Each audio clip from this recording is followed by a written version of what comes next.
तो ये आपका आ गया अब स्पिन टूल। मैंने सिलेंडर ऐड किया है क्योंकि इस पे ज़्यादा सही से ये स्पिन टूल इस्तेमाल होता है। मैंने मैंने आपको मोड बताए थे कि ये यूज़ कैसे होते हैं। अब आप आ जाएं किसी भी चीज़ को, जैसे मैंने मंकी ऐड किया, शिफ्ट ए किया मैंने और यहाँ पर मैं मंकी आ गई, ये ऑब्जेक्ट है इसमें। तो ये वाले कीवर्ड्स हैं, आपके नंबर पैड होगा। लैपटॉप यूज़ करें तो उसमें नंबर पैड आपके नहीं होते, वो लेफ़्ट साइड पर होते हैं। राइट साइड वाले जो कंप्यूटर वाले कीबोर्ड में होते हैं वो होते हैं नंबर पैड।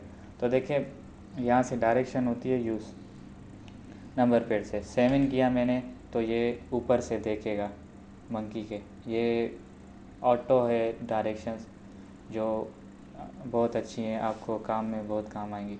ठीक है, तो मैंने फिर कंट्रोल करके 7 किया तो ये नीचे से देखेगा, और मैंने 1 किया तो ये सामने से देखेगा। कंट्रोल 1 किया तो पीछे से देखेगा। 3 किया मैंने तो इस वाले कान से देखेगा, और मैंने कंट्रोल 3 किया फिर राइट वाले कान से देखेगा। ठीक है, फिर मैंने 9 किया फिर ये दूसरे साइड देखेगा। फिर -9 किया तो वही सेम ही। ठीक है, और ये मैन्युअली 4 करूँगा तो ऐसे मूव होगा। 6 4 5 ये मैन्युअली डायरेक्शन यूज़ होती हैं। ठीक है, तो स्पिन टूल में ये डायरेक्शन यूज़ होती है लाजमी। जैसे मैंने शिफ्ट ए किया और मैंने सिलेंडर ऐड कर दिया। ठीक है, सिलेंडर आया, मैं एडिट मोड में गया, ये देखिए स्पिन टूल ऑन किया हुआ है मैंने। तो ये आपसे डायरेक्शन में यूज़ करवाता है, ये जो चीज़ें बनाता है ना। ये देखिए एक्स डायरेक्शन है और वाई डायरेक्शन है और जेड डायरेक्शन है। अब मैंने 7 किया और इस 7 नहीं 1 किया मैंने। 7 डायरेक्शन से ऊपर से दिखा रहा है, 1 डायरेक्शन में आया और मैंने ये वाली वाई डायरेक्शन यूज़ की। अब जैसे ये ऐसे टूल जा रहा है यहाँ से, ये उसी डायरेक्शन में उससे एक्सट्रूड करके फेसेस निकल कर आएंगे।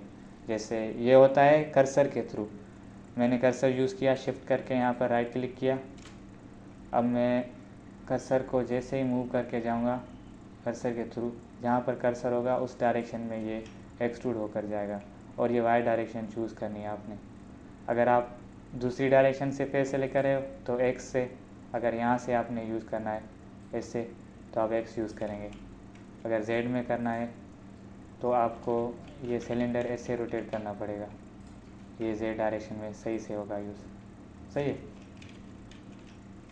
अब मैं वापस 1 पर आ गया और मैंने वाई डायरेक्शन यूज़ की, और अब देखिए कर्सर के थ्रू मूव होता है। कर्सर में शिफ्ट करके राइट क्लिक करके जहाँ पर भी रखूँगा ये टूल वैसे ही चलेगा, मूव होगा। अब यहाँ तक जितना मैं दूर रखूँगा तो उतना बेहतर है। यहाँ पर मैंने कर्सर रखा और मैं फिर इसको प्लस होल्ड करना है, प्लस होल्ड करके फिर हमें माउस को मूव करके जाना है।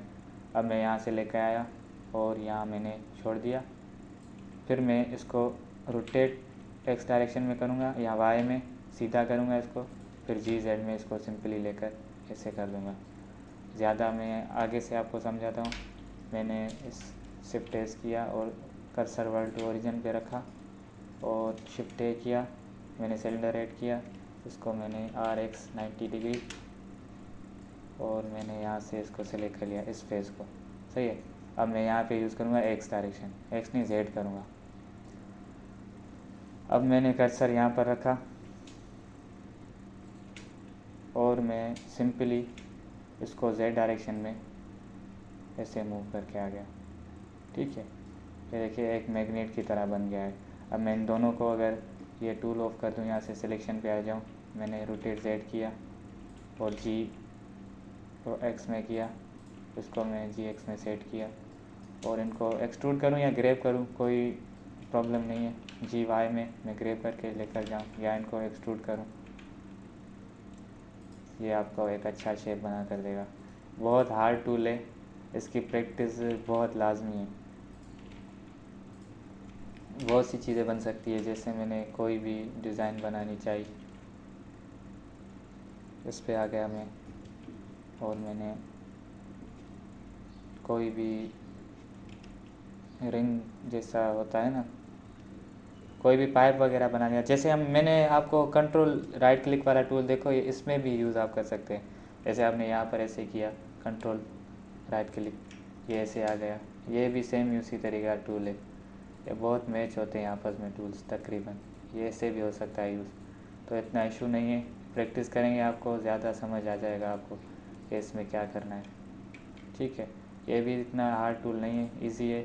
बाकी एक दो क्लास रह गई है जो मैंने आपको नहीं दी थी, वो कर्सर की क्लास है, और कर्सर मूव कैसे होता है, उसका मेन्यू कैसे खुलता है, वो मैं आपको क्लास बता देता हूँ, लाजमी है वो, मैं इसी में ऐड कर देता हूँ। देखें, ये कर्सर है, जो मूव होता है शिफ्ट अल्टर, नहीं शिफ्ट करके राइट क्लिक से। आप कोई भी चीज़, मैंने शायद बताया था आपको क्लास में, फिर भी चलो मैं बता देता हूँ। ये कोई भी चीज़ ऐड करोगे तो यहाँ पर आ जाएगी आपकी, और शिफ्ट एस करेंगे तो ये कर्सर वापस अपनी जगह पर आ जाएगा।